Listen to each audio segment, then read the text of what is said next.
నమస్తే. ఓం గం గణపతయే నమః. స్వర్ణలక్ష్మి నమస్తే అస్తు పరబ్రహ్మ స్వరూపిణి రాజ్యం దేహి ధనం దేహి సర్వకామాంచ దేహి మే. ఓం గం గణపతయే నమః. స్వర్ణలక్ష్మి నమస్తే అస్తు పరబ్రహ్మ స్వరూపిణి రాజ్యం దేహి ధనం దేహి సర్వకామాంచ దేహి మే. మనం ఏప్రిల్ మంత్ యొక్క రాశి ఫలాల గురించి మాట్లాడుకుంటున్నాం. ఈ మాసంలో 3 ముఖ్యమైన విషయాలని. ఒకటి, ఈ ఏప్రిల్ మంత్లో మనకి 4 గ్రహాలు మారుతూ ఉన్నాయండి. అవేంటంటే సూర్యుడు, కుజుడు, బుధుడు, శుక్రుడు. ఈ 4 గ్రహాలు ఈ ఏప్రిల్ మంత్లో మారుతూ ఉన్నాయి. నెక్స్ట్ ముఖ్యమైన విషయం ఏంటంటే, ఈ యొక్క ఏప్రిల్ మంత్ ఏదైతే ఉందో ఇందులో ఫస్ట్ 15 డేస్ చైత్ర మాసము, తర్వాత 15 డేస్ వైశాఖ మాసంతో కూడుకొని ఉంది.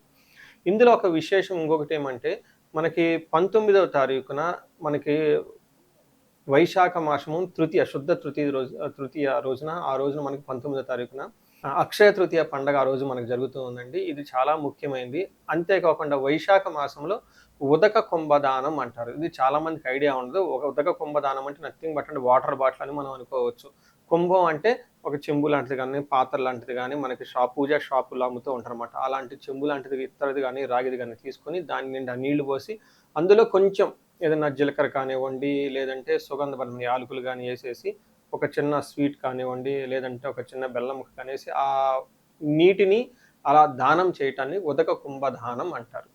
మనకి శ్రీరామనవమికి పానకం, వడపప్పు పంచడంలో కూడా ముఖ్య ఉద్దేశం కూడా ఇదే. అలా గనక నీళ్లు గనక పంచి ఇవ్వగలిగితే చాలా లాభప్రదంగా ఉంటుంది అని మనకి శాస్త్రాలు వివరించడం జరిగింది. సో ఈ ప్రకారం మనం చూసుకుంటే ఉదక కుంభదానం అది పర్టికులర్గా మనకి పౌర్ణమి తర్వాత, వైశాఖ మాసం ఎప్పుడైతే అమావాస్య తర్వాత అమావాస్య తర్వాత మనకి వైశాఖ మాసం వస్తుంది. ఈ వైశాఖ మాసం ఇలా గనక చేయగలిగితే ఎంతో పుణ్యప్రదము, ఎంతో శుభప్రదము, అందరికీ విపరీతంగా ధనము ధాన్యము కలిసి వచ్చే అవకాశం ఎక్కువగా ఉంటుంది. ఇది చాలా సింపుల్ ప్రొసీజరు. చక్కగా దీన్ని చేసుకొని పెద్దవాళ్ళకి కనుక దానం చేయగలిగితే, పండితోత్తములకు కానీ, బ్రాహ్మణులకు కానీ, వేద పండితులకు కానీ అలా ఒక ఉదక కుంభాన్ని కనుక దానం చేయగలిగితే, వాళ్ళ ఆశీర్వాదం తీసుకుంటే గురుబలం విపరీతంగా పెరిగి ధనము ధాన్యము సంతానము సమృద్ధిగా ఉండే అవకాశం ఎక్కువగా ఉంటుంది. సో ఈ యొక్క ఏప్రిల్ మంత్లో ఉన్న ఈ ముఖ్యమైన విశేషాలు, పండగలు మీరు తెలుసుకున్నారు కాబట్టి తగు విధమైన మీరు రెమెడీస్ లాగా చేసుకుంటే అంతా బాగుంటుందండి. అందరూ చక్కగా ఉండాలని, ఈ రాశి వాళ్ళు అష్టైశ్వర్యాలతో ఉండాలని చెప్పేసి నేను కోరుకుంటున్నాను. నమస్తే. ఏప్రిల్ మంత్ 2020 సంవత్సరంలో వృషభ రాశి వారికి ఎలా ఉందో మనం చూద్దాం. ఈ రాశిలో ఫస్ట్ చెప్పుకోబోయే ముందు నక్షత్రాల గురించి చూసుకుంటే, ఇందులో కృతిక 2, 3, 4 పాదాలు, రోహిణి 1, 2, 3, 4 పాదాలు, మృగశిర 1, 2 పాదాలంతా మనకి వృషభ రాశిలో ఉంటారు. పేరు బలం బట్టి మనం చూసుకుంటే వీళ్ళకి ఈ, ఊ, ఏ, ఓ, వా, వి, వే, ఓ అన్న లెటర్స్ అంతా కూడా ఎవరిదైనా వాళ్ళ ఫస్ట్ లెటర్, వాళ్ళ నేమ్, వాళ్ళ పేరులో కనుక చెప్పబడిన అక్షరాలు ఉంటే వాళ్ళది కూడా వృషభ రాశి అవుతుందని గమనించాలి. ఇందులో మనకి 4 గ్రహాలు ఈ మాసంలో మారుతూ ఉండటంతో వీళ్ళకి ఎలా ఉంటుంది అంటే, మనకి మహర్షులు ఏం చెప్తారంటే, సూక్ష్మ గోచారం లఘు గోచారం అన్న ఒక కాన్సెప్ట్ ప్రకారం చూస్తే దీనిలో వీళ్ళకి విత్త లాభం అంటే ఫైనాన్షియల్గా చాలా బాగుంటుంది. కానీ ధనచ్ఛేదం, ధనం కూడా విపరీతంగా ఖర్చు అయ్యే అవకాశం ఉంటుంది. వీళ్ళకి భూలాభము పుష్టిం అఖిల విషయ భోగం అంటారు. అంటే వీళ్ళకి భూ ప్రకారంగా అంటే ఏంటి, రియల్ ఎస్టేట్ కానివ్వండి, లేదంటే ఇల్లు అమ్మటము కొనటము, భూమికి సంబంధించిన వ్యవహారాల్లో చాలా లాభప్రదంగా ఉంటుంది, శుభప్రదంగా ఉంటుంది. అంతేకాకుండా పుష్టిం, శారీరకంగా చాలా పుష్టిగా ఉంటారు, ఆరోగ్యంగా కూడా వీళ్ళు ఉంటూ ఉంటారు. అంతేకాకుండా అఖిల విషయ భోగం, అన్ని విషయాల్లో చాలా లగ్జరీగా, హుందాగా, డిగ్నిఫైడ్గా ఉండే మంత్ అని మనం చెప్పుకోవాలి. నేను చాలాసార్లు చాలా వీడియోలో చెప్పుకుంటూ వచ్చాను. వృషభ రాశి వాళ్ళకి ఓవరాల్గా కనుక చూసుకుంటే లాస్ట్ 1 ఇయర్ నుంచి వచ్చే 1.5 ఇయర్ అంటే ఆల్మోస్ట్ 2.5 ఇయర్స్ వీళ్ళకి చాలా బాగుండే ఒక బెస్ట్ రాశిని మనం వీళ్ళకి మన ఉగాది రాశి ఫలాల్లో చెప్పుకున్నాం. అంతకుముందు కూడా చెప్పుకుంటూ ఉన్నాము.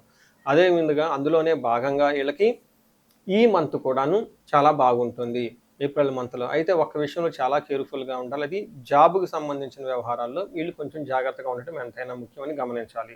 ఇందులో ఎందుకు అనేది మీరు అడిగితే, 12వ స్థానంలో సూర్యుడు ఉండటం వల్ల ఏమవుతుంది అంటే, ఫస్ట్ 10 రోజులు చాలా బాగుంటుంది. కానీ ఆ తర్వాత కొంచెం జాబ్స్లో ప్రాబ్లం వచ్చే అవకాశం ఎక్కువ ఉంటుంది.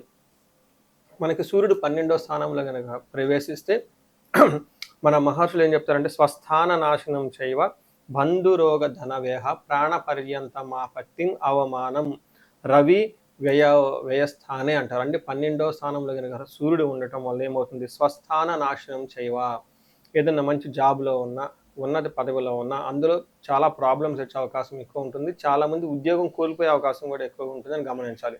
పర్టిక్యులర్‌గా మీ యొక్క ఇండివిడ్యువల్‌గా రాశి చక్రంలో మీకు ఏ దశ నడుస్తుంది, ఏ అంతర్భుక్తి నడుస్తుంది, అవి గనక సరిగా గనక లేకపోతే ఈ టైంలో ఇంకా జాబులు కోల్పోయే అవకాశము, లేదా ఉన్న పదవిలో ఆటంకాలొచ్చేసి ఆల్మోస్ట్ జాబ్ పోయేలాంటి పరిస్థితులు రావటం, బాస్‌తో విపరీతమైన ద్వేషాలను పడే అవకాశం ఎక్కువ ఉంటుంది. ఇది గమనించుకొని కొంచెం చాలా ప్లాన్డ్‌గా ఉండటం ఎంతైనా ముఖ్యం.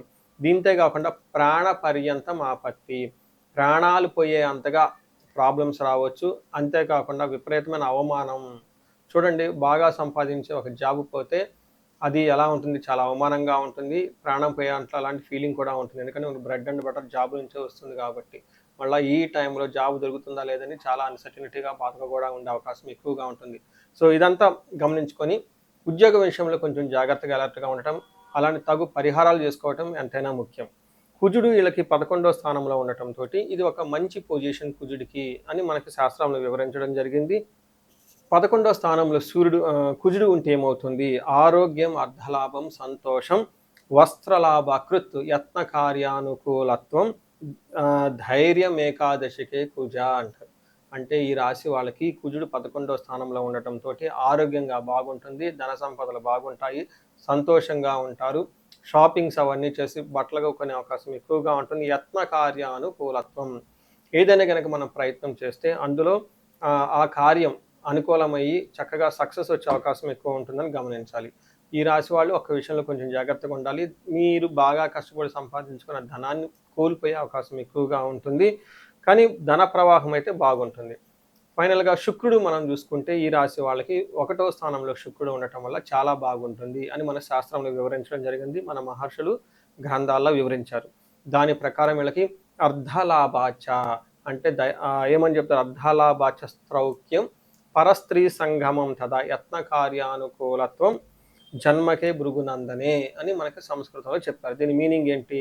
అర్ధలాభం, వీళ్ళకి ధన ప్రవాహం చాలా బాగుంటుంది, సౌఖ్యం కంఫర్టబుల్గా ఉంటారు, పరస్త్రీ సంగమం అంటే వీళ్ళకి పరిచయం లేని వ్యక్తులు కానివ్వండి, లేడీస్ ఎవరితోనే కానీ మంచి ఒక ఏమంటారు వాళ్ళని కలిసే అవకాశం ఎక్కువగా ఉంటుంది, ఆహ్లాదకరంగా ఉండే అవకాశం ఎక్కువగా ఉంటుంది. ఇన్ కేసు స్త్రీలైతే వాళ్ళకి సంబంధించిన ఆఫీసులు కానీ బయట కానివ్వండి కొత్త వాళ్ళతో పరిచయాలు పెరిగి తద్వారా వాళ్ళు ఉన్నతంగా ఎదిగే అవకాశం ఎక్కువ ఉంటుంది. యత్న కార్యానుకూలత్వం, అనుకున్న పనుల్లో చక్కగా మంచి ఆ లాభం వచ్చేసి కార్యసిద్ధి వచ్చి అనుకున్న పనులన్నీ చక్కగా జరిగే అవకాశం ఉంటుంది. ఫైనల్‌గా ఈ రాశి వాళ్ళు శుక్రుని వల్ల స్త్రీలతో చక్కగా ఆహ్లాదకరంగా టైం గడుపుతూ వాళ్ళ ద్వారా ఏదైనా గనక రావాల్సుంటే కార్యసిద్ధి వచ్చే అవకాశం ఎక్కువ ఉందని గమనించాలి. అదేవిధంగా స్త్రీలు ఎవరైనా గాని ఉంటే వాళ్ళకి సంబంధించిన పురుషులు లేదంటే తెలవని వాళ్ళతో ఎవరైనా వచ్చి పరిచయాలయ్యి వాళ్ళ ద్వారా వీళ్ళకి కావాల్సిన పనులు అయన్నీ అవకాశం ఎక్కువ ఉంటుందని గమనించాలి. సో, చూసారు గదండీ! ఒక్క సూర్యుడు ఉద్యోగంలో ఇబ్బంది పెడుతున్నారే తప్ప మిగతా అన్ని విధాలు చాలా బాగుందని గమనించి ఉద్యోగం విషయంలో జాగ్రత్తగా ఉండటం ఎంతైనా ముఖ్యం. కృతికా నక్షత్రము, రోహిణి నక్షత్రము, మృగశిర నక్షత్రం 3 నక్షత్రాలు ఈ యొక్క రాశిలో ఉంటాయి. అందులో మనకి మహర్షులు అంగగోచారము లేదంటే ఒక కాన్సెప్ట్‌ని ఇచ్చారు. అంగగోచారం అన్న ఒక కాన్సెప్ట్‌ని, ఈ కాన్సెప్ట్ ప్రకారం ఎలా ఉంటుంది నక్షత్రం వైస్ ప్రిడిక్షన్ మనం తెలుసుకోవచ్చు. ఇందులో భాగంగా కృతికా నక్షత్రం వాళ్ళకి ఫస్ట్ సౌఖ్యంగా ఉంటారు, చక్కగా మృష్టాన్నం ఉంటుంది, పరవాసము, క్షేమము, లాభప్రదంగా ఉంటుంది. అయితే వీళ్ళకున్న ఛాలెంజెస్ ఏంటంటే మృత్యు భయము, కార్యనాశనము. అనుకున్న పనుల్లో సరైన విజయం సాధించక ఆ కార్యక్రమం పోస్ట్‌పోన్ అయ్యే అవకాశం ఎక్కువగా ఉంటుంది. తద్వారా మృత్యు భయము, అయ్యో! ఫ్యూచర్‌లో ఎలా ఉంటుంది, ఏంటి అని భయపడే అవకాశం ఎక్కువగా ఉంటుంది. ఫ్యూచర్ గురించి ఎక్కువగా ఆందోళన చెందాల్సిన పరిస్థితి ఎక్కువ ఉంటుంది వీళ్ళకి. అలానే రోహిణీ నక్షత్రం వాళ్ళకి, వీళ్ళకి సౌఖ్యంగా ఉంటారు, క్షేమంగా ఉంటారు, లాభప్రదంగా ఉంటుంది, అంతా బాగుంటుంది. అయితే నా వీళ్ళకి కూడాను నాశనము లేదా మృత్యు భయము చూపిస్తూ ఉంటుంది. తర్వాత మృగశిర నక్షత్రం వాళ్ళకి పరవాసము, ఫారిన్ వెళ్ళటం, ఔట్ స్టేషన్‌లో ఉండే అవకాశం ఎక్కువగా ఉంటుంది. క్షేమంగా ఉంటారు, లాభప్రదంగా ఉంటారు, అంతా బాగుంటుంది. అయితే వీళ్ళకి హెల్త్ కాంప్లికేషన్స్ ఉండే అవకాశం ఎక్కువగా ఉంటుంది. అనుకున్న పని కాకుండా అతిగా భయపడే అవకాశం కూడా వీళ్ళకి ఎక్కువ ఉండే అవకాశం ఉంటుంది. సో, చూశారు కదండీ! వీటితో పాటుగా కృతికా నక్షత్రం వాళ్ళకి అన్ని నక్షత్రాలకు కొంచెం కార్యహాని జరిగే అవకాశం ఎక్కువగా ఉంటుంది. కేతు యొక్క ప్రభావంతోటి అనుకున్న పని వన్ షాట్‌లో ముగించకుండా పీరియాడికల్‌గా స్టెప్ బై స్టెప్ ఆటంకాలతో కూడి విజయం వచ్చే అవకాశం ఉంటుంది. అంతేకాకుండా రోహిణీ నక్షత్రం వాళ్ళకి కొంచెం శని యొక్క ప్రభావం చేత స్లోగా ఉండే అవకాశం ఎక్కువగా ఉంటుంది. అనుకున్న పనులు కొంచెం త్వరితగతిన ముగించకుండా నిదానంగా చేసే అవకాశం ఎక్కువగా ఉంటుంది. సో, చూసారు కదండీ! ఈ రాశి వాళ్ళు ఒక జాబ్ విషయంలో సూర్యుడి వల్ల ఇబ్బందులే తప్పక మిగతా అన్ని విషయాల్లో చాలా బాగుందని గమనించాలి. సో, ఈ రాశి వాళ్ళకి నేను చాలా నా వీడియోలో చెప్తూ ఉంటాను. అన్ని విధాలుగా బాగున్న రాశులు ఈ రాశి ఒకటి. బట్ ఇన్ కేస్ స్టిల్ ఎవరికైనా గనక ప్రాబ్లమ్‌గా గనక ఉంటే, ఒక్కసారి మీ యొక్క ఇండివిడ్యువల్‌గా జాతక చక్రం చూపించుకోవటం చాలా ఇంపార్టెంట్. ముఖ్యంగా ఇందులో రెమెడీస్ ప్రకారంగా చూసుకుంటే, ఈళ్ళకి సూర్యుడు సరిగ్గా సపోర్ట్ ఇవ్వకపోవటంతోటి ఫాదర్‌లే లాంటి ఫిగర్స్‌కి వాళ్ళకి ఫోనులు చేసి చక్కగా పలకరించి వాళ్ళ ఆశీర్వాదం తీసుకొని వర్క్‌ని స్టార్ట్ చేస్తే ఆటంకాలు తగ్గే అవకాశం తక్కువగా ఉంటుంది. దీనితో పాటుగా ఆదిత్య హృదయ స్తోత్రం చదవటం, సూర్య అష్టకం చేయటం, సూర్య నమస్కారాలు చేయటం చాలా చాలా ముఖ్యం ఈ రాశి వాళ్ళకి. తద్వారా జాబ్‌లో బాస్ నుంచి, లేదంటే పై అధికారుల నుంచి, లేదంటే గవర్నమెంట్ అఫీషియల్ నుంచి వచ్చే యొక్క ప్రభావం, ప్రెషర్ వీళ్ళకి తగ్గేసి చక్కగా ఉంటారని మనం గమనించుకోవాలి. ఈ రాశి వాళ్ళు గనక 35-45 మధ్యలో ఏజ్‌లో ఉండి, అయితే సక్సెస్‌ఫుల్‌గా ఉండాల్సిన ఈ టైంలో ఎక్కడైనా గనక స్టాగ్నేటెడ్ ఆగిపోయాము, గ్రోత్ ఆగింది, లేదంటే ప్రాబ్లమాటిక్‌గా ఉందని ఈ టైంలో మీకు అనిపిస్తే ఒక్కసారి పర్టిక్యులర్‌గా జాతక చక్రం చూపించుకోండి. ఈ జాతక చక్రంలో మీకు ఇంకా ఎవరికైనా వాళ్ళ జన్మ జాతకాన్ని పట్టేసి పరిహారాలు చేయటం, రెమెడీ చేయటం, సూచించడం జరుగుతుంది. ఇంతే కాకుండా మీ ఏజ్ 35-45 ఉండి ఎవరైనా భార్యాభర్తల మధ్య గొడవలొచ్చేసి ప్రాబ్లమాటిక్‌గా ఉంటే అన్యోన్య దాంపత్య పాశుపత అభిషేకం అనేది చేపించుకోవటం చాలా ముఖ్యం. విశ్వావసు గంధర్వరాజ హోమం చేపించుకుంటే అన్యోన్యత వాళ్ళ భార్యాభర్తల మధ్య వృద్ధి చెంది చక్కగా లైఫ్‌లో ఉంటారు. వీటితో పాటుగా ఎవరైనా మల్టీ సోర్సెస్ ఆఫ్ ఇన్‌కమ్ కావాలి, బహుముఖంగా ఆదాయంగా ఉండాలి, అనేక మార్గాల ద్వారా మనకు ఆదాయం ఇంప్రూవ్ అవ్వాలి, ధనస్థితి మెరుగుపడాలి, ధనం త్వరగా రావాలి అనుకుంటే స్వర్ణలక్ష్మి విశేష హోమం చేపించుకుంటే చాలా బాగుంటుంది. చాలామందికి ఎన్ఆర్ఐలు ఉంటారు. వాళ్ళు కార్యజయం ఇన్ కేసు ఉద్యోగం గురించి రకరకాల ప్రయత్నాలు చేస్తున్నా, సరిగ్గా వీళ్ళకి అప్లికేషన్ ఫైనల్ రౌండ్ వరకు వచ్చి ఎన్నికెళ్ళిపోతున్నా, ఉద్యోగంలో త్వరితగతిన చక్కగా జాబ్ రావటానికి, లేదంటే మంచి పదవి రావటానికి ఈళ్ళు హనుమాన్ కార్యసిద్ధి మంత్రం ప్రతిరోజు చదవటంతో పాటుగా మన్యు పాశుపత అభిషేకం, లేదంటే రాహువు సంపూర్ణ శాంతి పూజలు, మన్యుకు సంబంధించిన సంపూర్ణ శాంతి పూజలు చేపించుకుంటే చాలా వృద్ధిగా ఉంటుంది. ఎన్ఆర్ఐలు ఇప్పుడు చాలామంది ఎంతో ఇబ్బందులతో ఉన్నారు. ఇండియాలో ఉందామా, లేదంటే అబ్రాడ్‌లో ఉందామా, ఎక్కడ సెటిల్మెంట్ బాగుంటుంది, లేదంటే కొంతమందికి అప్పటిదాకా చాలా చక్కగా జాబ్ చేసాము, ఉద్యోగం ఏదైనా చేసుకుందాం, ఉద్యోగానికి ప్లేస్‌లో వేరే జాబ్ ఏదైనా చేద్దాము, బిజినెస్ ఏమైనా చేద్దాము అని అలా ఆలోచనతో ఉంటారు. కన్‌ఫ్యూజన్‌లో ఉంటూ ఉంటారు. ఒకవేళ బిజినెస్ చేస్తే ఎలా ఉంటుంది ఏంటి అనేది. దీనికి ఇలాంటి కన్‌ఫ్యూజన్ పోవటానికి బెస్ట్ సొల్యూషన్ ఏందంటే, ఒక్కసారి మీ జాతక చక్రం చూపించుకుంటే, మీ జాతకంలో ఏది బాగా కలిసొస్తుంది, బిజినెస్ బాగుంటుందా, లేదా జాబ్ బాగుంటుందా, లేదా ఇంకా వేరే ఆదాయ మార్గాలు వచ్చే అవకాశం ఎక్కువగా ఉందా, అవన్నీ మీ యొక్క జాతక చక్రంలో చూడటం తెలుసుకోవచ్చు. తద్వారా మీ జీవితాన్ని చక్కగా ప్లాన్ చేసుకుంటే 10 రెట్లు ముందుకెళ్ళే అవకాశం ఎక్కువ ఉంటుంది. ఈ రాశి వాళ్ళకి అష్టైశ్వర్యాలు కలగాలని, భోగభాగ్యాలు కలగాలని, చక్కగా అందరూ నవ్వుతూ ఉన్నతంగా ఉండాలని చెప్పేసి నేను కోరుకుంటున్నాను.